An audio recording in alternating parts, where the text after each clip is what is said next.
அந்த இது அந்த கிண்ணில மில்க் மேட் மில்க் மேட் 2 ஊற்றி அதில் நம்ம கிளியர் ஜெலட்டின்னு ஒன்று இருக்குது. ஜெலி மாதிரியே கட்டியாகும், வெள்ளை கலராக இருக்கும். அதை இதில் 1 ஸ்பூன் போட்டு இந்த சுடுதண்ணியில் கலந்து அந்த மில்க் மேட்டில் ஊற்றி அப்படியே மேலே ஊற்றி அது என்ன டேஸ்ட் இருக்கும்.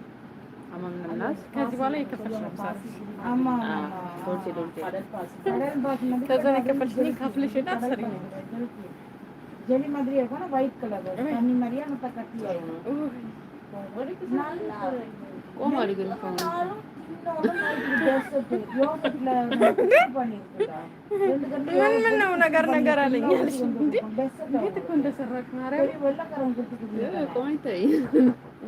சாப்பாடு வந்துருச்சு.